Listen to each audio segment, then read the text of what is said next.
tout le monde, j'espère que vous allez tous très bien. Aujourd'hui on se retrouve pour un tout nouvel épisode du calendrier de l'Avent Jardin de Vie.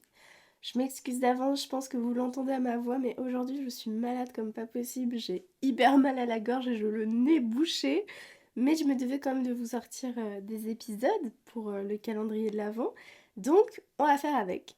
Aujourd'hui j'avais trop envie de faire un petit podcast assez léger, j'avais trop envie de vous raconter quelque chose qui me rend trop heureuse et vous en parler un peu comme si je le racontais à une amie.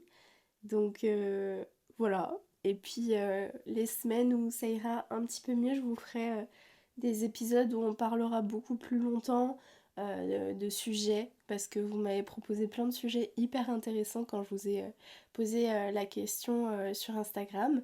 Donc là aujourd'hui, petite journée de chill vu qu'on est malade et après on partira sur des sujets beaucoup plus importants et je vous donnerai mon avis là-dessus.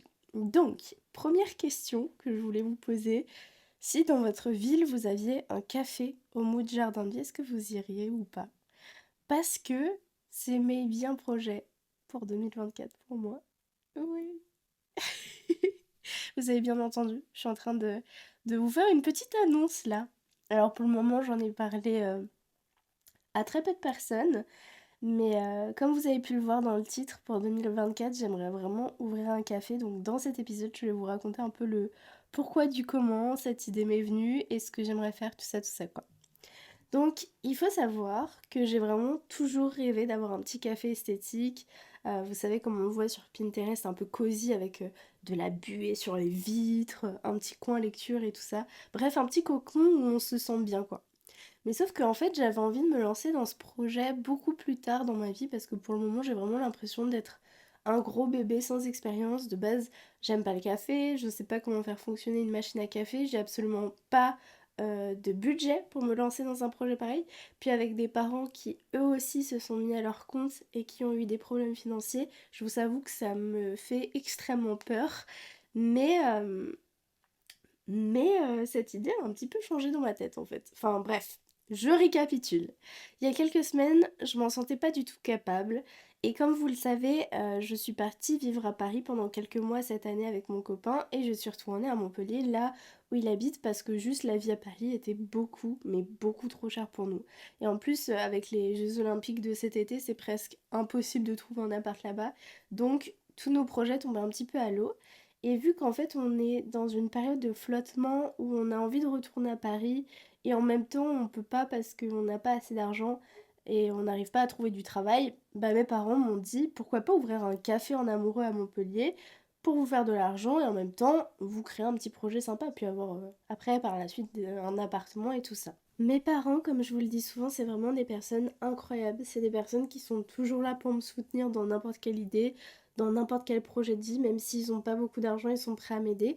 Et surtout, c'est des personnes qui ont tellement galéré dans leur vie qu'en fait, ils ont une force mentale de ouf et ils partent du principe que rien n'est impossible. Pour vous dire, là, ils ont 50 ans et ils viennent de vendre leur cinquième boulangerie et leur but de vie, bah, c'est de partir en Espagne pour ouvrir ensemble une nouvelle boutique et vivre là-bas. Je trouve ça ouf parce que c'est vraiment des personnes qui adorent créer et rebondir dans leur vie. Ils savent que c'est pas facile, mais pourtant, ils ont pas peur de sortir de leur zone de confort, genre de se lancer dans l'inconnu et tout ça. Donc, c'est vraiment des personnes qui profitent à fond de leur vie et j'adore leur mentalité. Donc, ils ont fait fleurir en moi un peu cette idée que j'ai vite refusée de peur. Je me disais, mais c'est impossible comme projet, je suis incapable de faire ça. Puis j'en ai parlé avec mon copain un peu de façon ironique en mode mes parents ils sont fous, ils me proposent d'ouvrir un café et tout ça. Et il m'a répondu bah pourquoi pas, ça pourrait être chouette. Et là je me suis dit waouh, en fait il a raison, ça peut être chouette. Je suis dans une ville où pour l'instant j'ai rien à faire, j'ai pas de travail, j'ai pas envie de bosser dans un truc qui me plaît pas. Alors pourquoi pas essayer cette expérience de vie finalement, surtout que j'adore créer des choses, j'adore imaginer plein de projets, je raffole des surprises, donc un café, ça pourrait être vraiment une expérience de dingue quoi. Et j'ai reparlé de cette idée du coup à mes parents, on s'est beaucoup renseigné, et en fait c'est pas non plus si compliqué que ça de faire un café. Il y a pas longtemps, il y a Rosa Bonheur, je sais pas si vous la connaissez, mais c'est une influenceuse qui a ouvert du coup son café à Lille et en fait elle a fait plein de vidéos là-dessus pour montrer un peu le processus de création et elle a créé ce projet en 30 jours et je me suis dit Mais c'est trop cool en fait. Donc, ni une ni deux, mon projet a commencé un peu à se concrétiser dans ma tête. Et je vais commencer à faire un stage pour justement apprendre les bases du café pour pouvoir vous proposer de la qualité. Avec mes parents, on a commencé à rechercher des locaux sur Montpellier. Et j'ai commencé à réfléchir aussi à ce que j'aimerais C'est trop chiant, j'arrive pas à trouver mes mots aujourd'hui, je suis trop désolée. Réfléchir à quoi ressemblerait mon café, quoi. Et en termes de DA, du coup, en termes de direction artistique, j'aimerais trop avoir un café à l'image de mon podcast, avec une ambiance un peu jardin, souvenir, un petit endroit hyper réconfortant. J'ai trop envie de chiner des meubles hyper vintage, hyper rétro, dans les couleurs du coup de mon podcast, avec genre du rose, du bleu ciel, du orange. J'aimerais trop rajouter des petits néons, des petits canapés, je vais y arriver. Et surtout, pouvoir avoir des petites tasses trop mimi avec des motifs fleurs dessus, ça serait trop mon rêve, ça me plairait trop. Mais, euh, mais après, je sais pas du tout si j'aurai la place, mais c'est vrai que ça me plairait trop d'avoir un petit cocon où les gens peuvent s'installer, où ils peuvent travailler et ils peuvent créer des projets justement et avoir même peut-être un espace friperie où je vends des pièces de vêtements que je porte plus, avec aussi un petit coin où vous pouvez retrouver mes stickers jardin de vie et les autres petits goodies parce que là du coup j'ai enfin fini de faire mes petites tasses donc je vais vous les sortir en début d'année. J'ai trop hâte. Il y a plein de projets en ce moment, je suis trop contente, c'est pour ça que j'avais trop envie de papoter avec vous et de vous raconter un petit peu tout ça dans cet épisode. Euh, oui, on m'a demandé aussi le nom, parce que du coup j'ai fait une petite annonce sur Instagram juste à mes amis proches.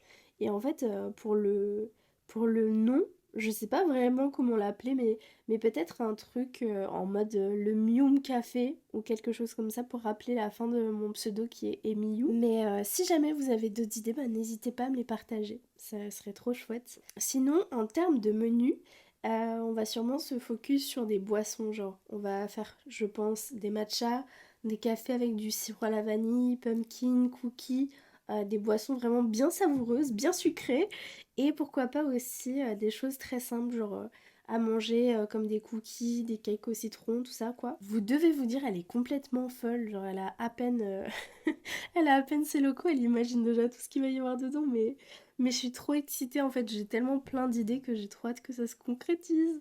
Et aussi, j'allais oublier, mais je me dois de faire une petite citronnade.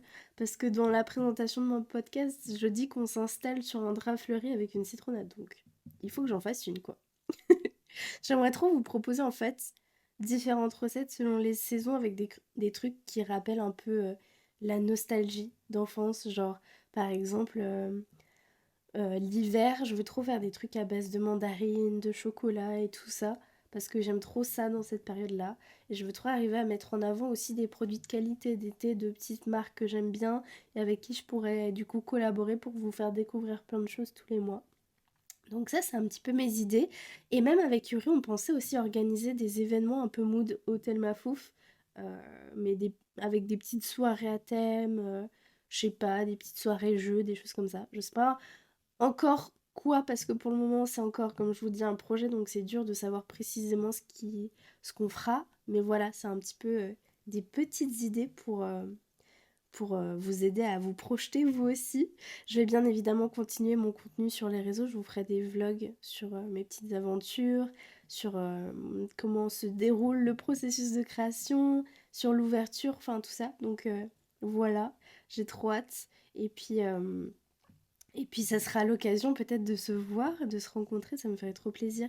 J'ai hâte que cette nouvelle aventure se concrétise, mais j'ai peur aussi.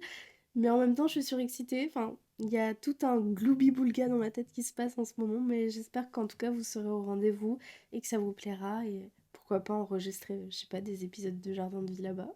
Moi, en tout cas, ça me chauffe trop. Dites-moi ce que vous en pensez. Envoyez-moi un petit message pour me donner votre avis, pour me donner des idées sur ce futur projet. Et je vous balance une autre surprise par rapport à Jardin de vie pendant qu'on y est. Pour les 1 an de Jardin de vie, je prépare un petit recueil de souvenirs d'enfance.